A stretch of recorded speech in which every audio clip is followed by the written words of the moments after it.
Thanks for being with me. I woke up this morning early because it's just one of the things us old farts tend to do. I woke up at about 5 a.m. only to realise that it was too early for me, but I couldn't go back to sleep. This is a problem we have when we get older, apparently, as I am currently experiencing. But when I woke up, I came across two pieces of news that just indicated to me what a disaster the United States is. Now, the rest of the world, those people that aren't involved in United States presidential races or Donald Trump, thank God, look at you and we snicker because you're a laughingstock. Whether you like it or not, you're a joke. Now, the two jokes that came out of it was McCarthy losing the position he held as Speaker of the House in the House of Representatives, and the Republican Party is in a mess.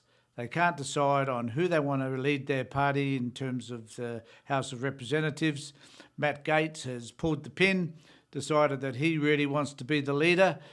Very unlikely. The House is suggesting, or some in the House are suggesting, that he should be expelled.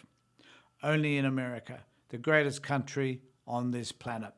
One has to laugh because the United States has held itself up as the bastion, the light on the hill, the reminder to all of us what a democracy looks like. And I just love the way that Americans keep referring to themselves as the great experiment. Well, one has to wonder when the experiment comes to an end and one realises that it really hasn't been an experiment at all. It's been an exercise in self-indulgence and certainly an exercise in narcissism.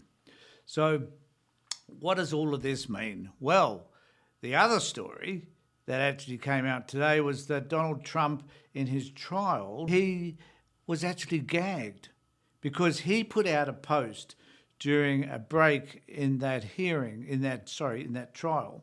He put out a post which had Schumer and a photograph of Schumer and the judge's clerk in this photograph, which was on WhatsApp, apparently. And as a result of that, he posted it, but not only just posted this video of this poor innocent woman with Schumer, he also made some comments about this being Schumer's girlfriend and other stuff, which is totally, totally untrue. And as a result of that, the judge thought, I've had enough. I'm going to do something about this, and the judge did. The judge put a gag on Trump for saying anything that relates to any of his staff. Now, the time's going to come where all magistrates who are handling these myriad cases that Trump is embroiled in actually decide to do the same. Now, I'm going to make a prediction, and my predictions are often, okay, my predictions are, oh, for God's sake, my predictions are just predictions. Who knows whether they're going to turn out right or not. But anyway, my prediction is that some judge at some particular point is going to get so tired of this fuckwit that eventually they're going to say, I'm sorry, buddy, but you're going to have to spend some time in jail until your case is heard. Now, I am hoping that a judge who's potentially going to be seeing, or the court case is scheduled for March or so next year, that they're the ones that decide that Trump needs to be locked up until the case is heard. I don't know how this man will possibly ever deal with that. He's fearful, clearly, in this fraud case. He's clearly embarrassed by what is happening because he has, for many, many years, for all of his life, in fact, he has declared this self-made man. Well, a self-made man that was given $120 million or so by his father is hardly self-made. A man who's particularly gone bankrupt 6 times, certainly that wouldn't look very good on a CV. So what's going to happen to Trump from this point on? Will he shut up? Well, the odds are he won't. This man thinks he's above the law is insignificant, and that's because he's got away with it for so long. And because he believes that as an ex-president of the United States, that no one will be game enough to touch him because his group of cult followers will decide how they're going to deal with whoever does lock them up, which means that someone from that particular group will be encouraged by Trump to find a way to get even with whatever judge has made the decision to incarcerate him. And that is a terrible possibility, a terrible, terrible possibility. But nevertheless, it is possible, because the reality is Trump is evil as they come. And why people can't see this degree of depravity that this man has is beyond me.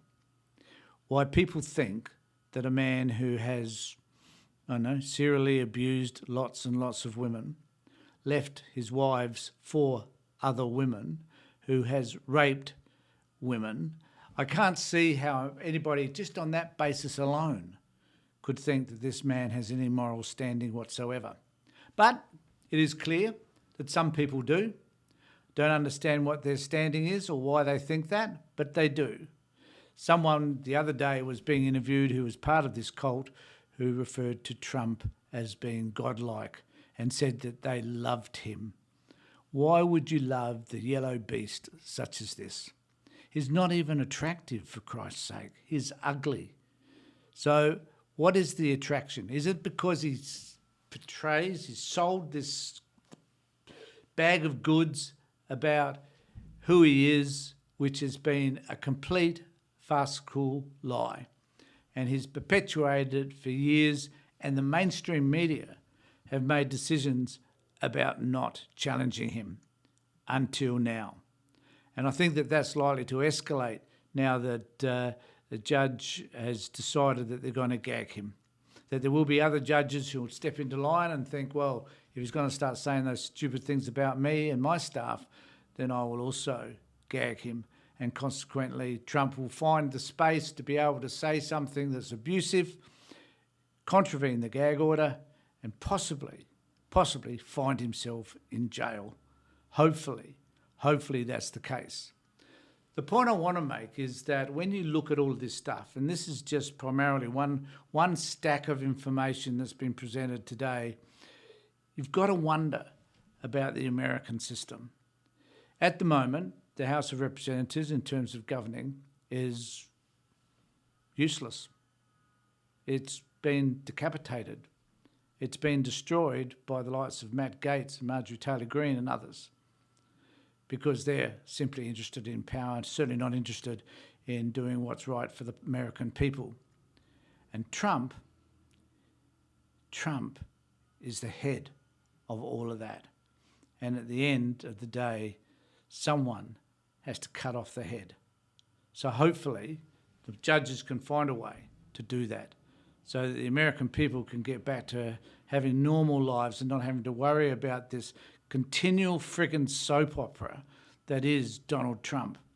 It's embarrassing. It's embarrassing to watch from, 12,000 kilometres away where I am. It's embarrassing. I don't want this for the American people.